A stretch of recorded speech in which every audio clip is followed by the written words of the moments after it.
require this. So human beings are abducting the kids and giving them to the Greys, who in turn give them to the Alpha Draconians? That's right. That's part of the deal. They won't come up as long as we feed them down there. You understand? It's about human beings selling themselves out. The echelon attitude here, the needs of the few outweigh the needs of humanity. And sorry, that just isn't right. You know, but it's going to have to be humanity that's going to rise up and take the stand. You're just going to have to turn off your televisions. They're going to have to get in their car. They're going to have to fire everybody in Washington, D.C. that knows and does nothing. And they're going to have to do something. You know, this apathy's got to end. Otherwise, the way we live is going to end. Period. I mean, that's the bottom line. You know, and I'm not coming from a fear space. I'm really quite angry about the apathy and the fact that, you know, when people give lectures and try to tell this, people want to stand up and fight with them. Look at what's happening around us. The indications are everywhere. Everywhere. The truth is now an obscure thing. You know, the lie is the norm. There's something wrong here. What's wrong with this picture? Sorry, I'm getting crazy. No, you're not. You're expressing frustration, I think. Why, aside from the carnivorous aspect to the Alpha Draconians, why else are they dangerous to humanity? Because they don't like us. And what are they willing to do with humanity? Eat us. There's no need for us. I mean, look at where we are. Look at us right now as a civilization, as a society. Okay? They don't need anything. They have all this technology that they want.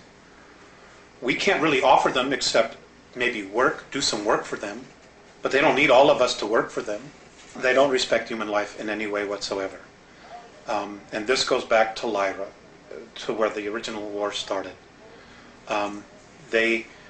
When they got to Lyra originally, they saw this human race that was plentiful in food, that could grow food, that could do all of these agricultural things. And mankind on a whole is really agricultural.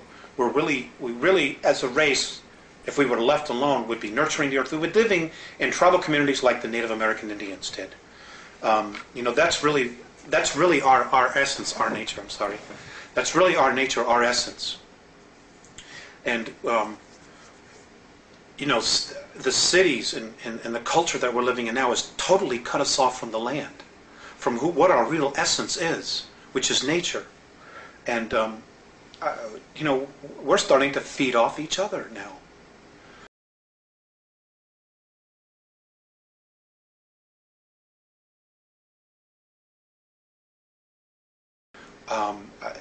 It's like so bizarre. You know, I can't.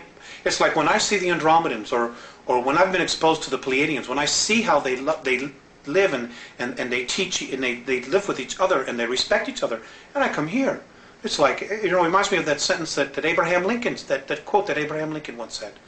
You know, if you are above the earth looking down, you could be an atheist, but when I'm on the earth looking up and seeing the heavens, I know there's a God. It's like the duality. And I think enough of us, more of us, really need to start taking the perspective that what we're doing here isn't right. You know, we need to get in touch with what's out there, with just the whole idea that, God, how did we get here? What makes me be here? You know, as opposed to going home after work, turning on TV, watching 3 hours of television, going to bed, getting up the next morning, going to work, and doing the same thing over and over and over and over again, like robots. Throw the televisions away. Just throw them away.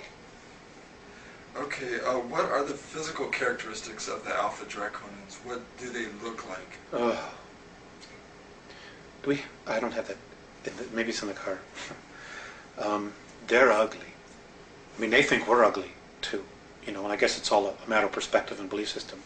In my belief system, and I'm only taking responsibility for me, they're ugly. They're anywhere from 7 to 22 feet tall. They can weigh up to 1,800 pounds. They're reptilian. The longer, the ones that have stubby tails, if you see one that has no tail, he's of the warrior class, or the worker class. The longer the tail, the higher their rank. When you see one with long tails, with winged appendages, he's considered royalty. Whenever you see one, you ought to just run like hell. You shouldn't approach it. You shouldn't provoke it. Just get the hell out of its way. Just get out of its way. Just run. You know, there is a way to kill them. If you can't cut off their head, they have two hearts. There's one here, underneath this armpit, and one here. Or if you can't get to that area and you need to slow it down, you need to hit it right above its groin area. It has a very large liver. You need to wound it there to slow it down. It is not something where man-to-man combat you're going to be able to deal with, because they apparently have the strength of 12, 15 men. They're incredibly quick. They're incredibly psychic. They know what you're going to do before you do it. And you know, if they get here en masse, we got real problems. Real problems.